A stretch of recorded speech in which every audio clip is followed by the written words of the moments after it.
Gangsta. YouTube channel yetu inaandikwa ni JC Production.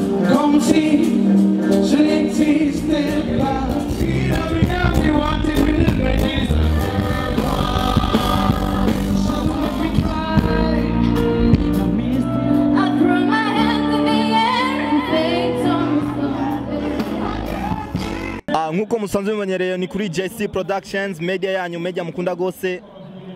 Uno munsi turi kumwe na Penyal on the beat. Bite Penny? Sava murakomeye. Ego cyane. Biraho? Ego meze bo. Uyumvise gute uno munsi kujya gushikira umuziki w'Uburundi muri Premier Music? Mva vraiment njohewe cyane gose kuko ni ibintu biryoshye cyane vraiment. Nkuko dusanzwe tumenyereye Penyal no mu producteur bemera ngaha mu Burundi asigaye akora ibintu byiza gose biryoshye kandi bitomoye. Penyal wibaza yuko umuririmbyi w'Umurundi cyangwa umuririmbyi w'Umurundi kazi kugira atware Premier Music byose abiki? Bisa ibintu byinshi cyane. Kwanza n'ukuntu byifatamo kuri scene. Abajuriste turafite ibintu baraba bwabo. Ariko numva yuko kugira umuririmbyi atware Premier Music bisaba yuko abadafite ubwoba kuri scene. Azitekera akora byari byo.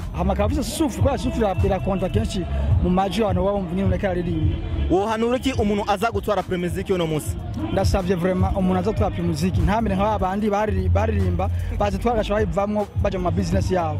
Foko aba profita nyene yo agaprofita yo kaje ko yarose nyene Premier Music ajye amafaranga arose kamenya nabandanya mu muziki byo kugira ngo atere imbere kubera ko urinzi uyitahana ubu ubandanje kwa mu star hejuru biragufasha kubaho neza.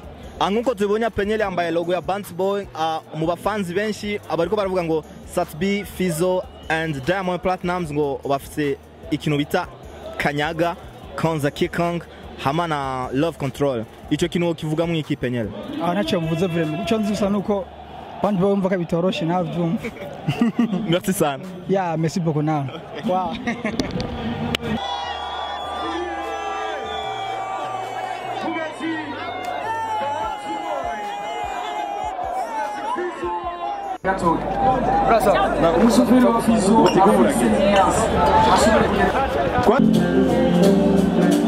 JC Productions, on a montré moi qui est Israël. Goûtez Israël. Ça va très bien. Ni bien. Yes, ça, ni bobo. Cabros Kobal Beach annonce DJ Israël.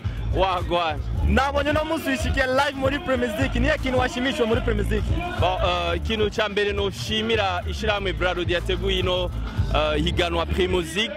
Ni ukungene ari urutonde novuga yuko bashoboye gusensibiliza abarundi haraza isinzi ry'abantu. Il est 17h45. Abantu ni benshi cyane bashikari yanye kuri Roi Khaled. Urabona abantu bari ngange nari benshi cyane kandi nukungene security ihari nico cya mbere novuga ko noshima ariko imyidogo ni myinshi ku banyagihugu bivanye nuko benshi ntibarinjira hari umurongo abashitse 15h batarinjira. Donc hamwe biraba lent ahandi bikaba rapide. Nibaza yuko nta nyamba itabura agahombe. Asanze akoresha ikiganiro Hits Connection. Yeah, nkorera Buja FM mu kiganiro Hits Connection. Nashaka nkeze cyane Uburundi abarundi turafise amatana atandukanye kandi akomeye.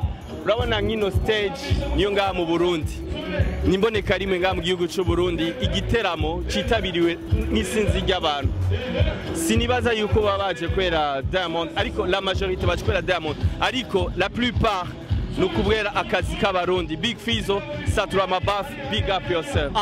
DJ Israel muri show yawe itwa Hit Connection tumviriza mu bafanzi bavuga ati ngo uno munsi baraza gukoresha terme zitatu Love Control, Kanyaga hamwe na Konza Kikong. Ivyo bintu wo bivuga mu iki Israel? Nibaza ko twobirindira tukaraba ukungene biza kugenda mu kanya abartiste b'abarundi baratangura kuririmba. Satbi, Big Fizo bashoboye kwakira umushitsi wacu Diamond Platnumz. Nibaza yuko bataza kududeseva. Nibaza yuko Diamond aza kubona yuko hari amatalent. Merci sana. Merci beaucoup. Comme si je n'existais pas.